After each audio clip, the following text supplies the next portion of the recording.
आतमधले जे 2 दिवस आहे इथे जरा टेम्परेचर खूपच वेगवेगळं होत असल्यामुळे पूर्ण आजारपण वगैरे आलं होतं. सर्दी खोकला ताप असंच चालू होतं आणि त्याच्यामुळे पूर्ण दिवस असं म्हणजे झोपण्यात गोळ्या औषधं घेण्यामध्येच गेला.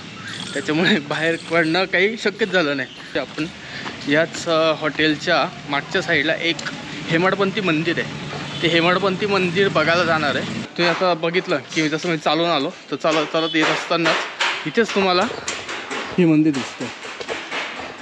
म्हणजे माझं जी रूम आहे त्या रूमच्या खिडकीमधून सुद्धा या मंदिराचं दर्शन आपल्याला होत होतं. पण आता प्रत्यक्षरित्या आपण त्या मंदिरामध्ये जातो आहे. आणि ज्या वेळेला पण मी इथे यायचो तर इथे येताना शक्यतो रात्र झालेली असायची. म्हणजे दिवसभर काम वगैरे सगळं करून झाल्यानंतर रात्रीच्या वेळेला यायला मला पॉसिबल व्हायचं आणि त्या अंधारामध्ये तरी मंदिर बघणं काही शक्य नव्हतं. त्यामुळे आता दुपारचे साधारण 5 वाजले आणि या 5 वाजेला आपण या मंदिरात जातो. तर चला बघूया.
अशा प्रकारचं हे मंदिर आता तुम्ही इथे बघितलं तर त्यांनी पूर्णपणे फरशी वगैरे टाकलेली. त्याच्यामुळे याच्या खाली जे काही अवशेष असतील ते अवशेष पूर्णपणे नष्ट झालेले आपल्याला दिसतात.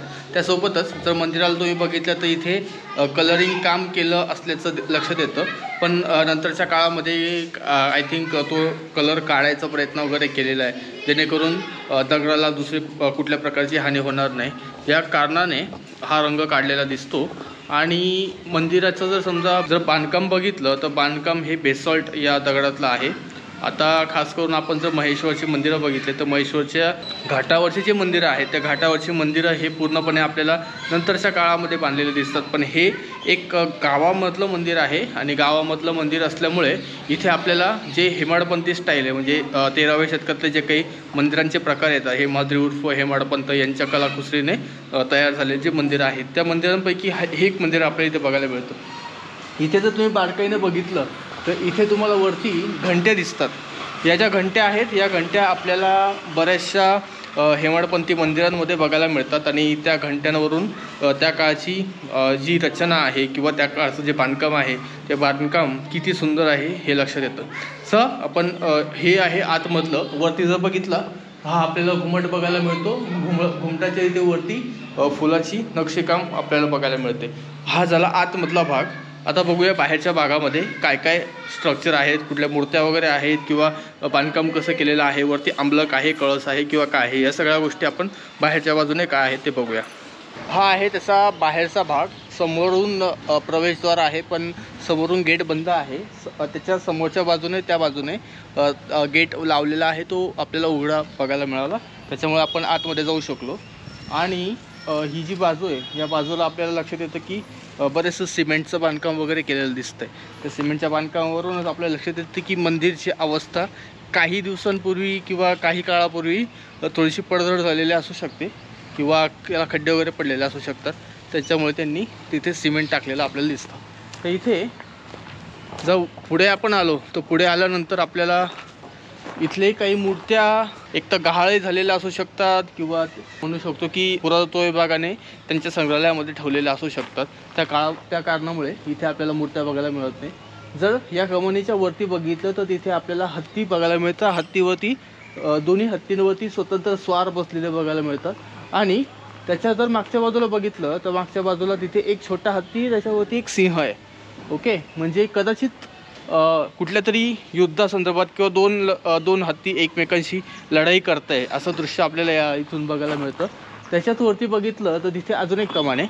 त्या कमानीमध्ये सुद्धा एकही मूर्ती नाही आहे. त्या मूर्ती नसल्यामुळे कदाचित ही मूर्तीसुद्धा पुरातत्व विभागाकडे असू शकते MP च्या. त्याच्याच आजूबाजूला जर आपण बघितलं तर हे शिखरं बघायला मिळतात. हे मंदिर जे आहे हे नागर शैलीमधलं बघायला मिळतं आहे आपल्याला. प्रत्येक शिखराला अमलक आहे आणि अमलकच्या वरती कळस ठेवलेला आहे. आता कळस आपल्याकडे जसा असतो तशाच प्रकारचा कळस इथे बघायला मिळतो, म्हणजे खाली तांब्या त्याच्यावरती नारळ. तर त्या पद्धतीचं आपल्याला इथे 1 2 3 4 आणि मुख्य जो आहे तो 5 असे 5 शिखर, छोटा त्याच्यापेक्षा मोठा, त्याच्यापेक्षा मोठा, त्याच्यापेक्षा मोठा आणि मुख्य असे 5 आपल्याला शिखरं बघायला मिळतात. त्यासोबतच काही छोटे छोटे शिखरं बघायला मिळतात. आणि जर समजा इथे जर तुम्ही बारकाईने बघितलं तर त्याची पुढची जी बाजू आहे त्या पुढच्या बाजूची इथे एक मोठा सिंह आहे आणि त्या सिंहाच्या खाली हत्ती बघायला मिळतो. हे खूप सुंदर मंदिर आहे. आणि जर समजा इथे ज्या मूर्त्या आहेत त्या मूर्त्या जर अस्तित्वात असत्या तर अजून याला मंदिराला चांगलं वैभव प्राप्त झालं असतं. जर आपण मंदिराच्या मागच्या बाजूला आलो तर मागच्या बाजूला आल्यानंतर आपल्याला जो अमलक आहे त्या अमलकाच्या खाली एक खड्डा दिसतो.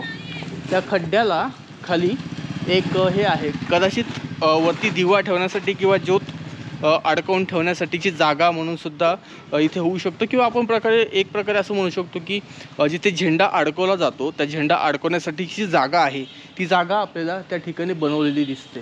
असं हे एकूण 4ही बाजूने जर मंदिर बघितलं तर खूप सुंदर मंदिर आहे. आणि या मंदिराचं जे आर्किटेक्चर आहे हे आर्किटेक्चर आपल्याला महेश्वरमधल्या घाटांवरचे जे मंदिर आहे त्याच्यावरती बघायला मिळत नाही. त्याचं कारण असं की शेवटी हेमाडपंथी मंदिर आणि त्याच्यानंतरच्या काळात बांधलेले मंदिरं याच्यामध्ये खूप फरक आहे.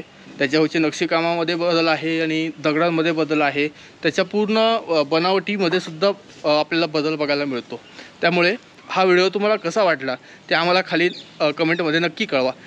तसंच अजून इथे बरेचसे ठिकाणं आहेत की ते माझे फिरायचे बाकी. तर जे फिरायचे बाकी आहेत ते जर आपल्याला बघायचे असतील तर या चॅनलला नक्की सबस्क्राईब करा. मागे जे मंदिर आहे तसंच मंदिर महाराष्ट्रामध्ये पण आपल्याला बघायला मिळतात. आणि महाराष्ट्रामध्ये ज्या प्रकारे या मंदिरांची अवस्था आहे तशीच अवस्था आपल्याला मध्य प्रदेशच्या मंदिरांमध्ये सुद्धा बघायला मिळते. म्हणजेच पाठीमागे इतकं सुंदर मंदिर असतानासुद्धा इथले जे पुरातत्व विभाग आहे या पुरातत्व विभागाचं या मंदिराकडे लक्ष नाही. असेच उदाहरणं आपल्याला महाराष्ट्रामध्ये सुद्धा बघायला मिळतात. आणि महाराष्ट्रातले जे मंदिरं आहेत ते महाराष्ट्र मंदिरंसुद्धा अशाच कंडिशनमध्ये पडलेले आहेत. तुम्ही जर मागचं जे मंदिर आहे ते मंदिर जर बघितलं तर वरती कळस आणि मंडपाच्या इथला जो कळस वगैरे आहे त्या तिथे घुमट आहे, त्या घुमटाच्या तिथे वगैरे सुद्धा आपल्याला बरेचसे झाडं वगैरे उगवलेले दिसतं. त्यामुळे या मंदिरांचं अस्तित्व जे आहे हे पुरातत्व विभाग स्वतःच कमी करून घेत आहे. त्यामुळे आपण सर्वांनी जागरूक होऊन या सर्व जुन्या मंदिरांना नवीन वैभव प्राप्त करून देण्यासाठी प्रयत्न केला पाहिजे.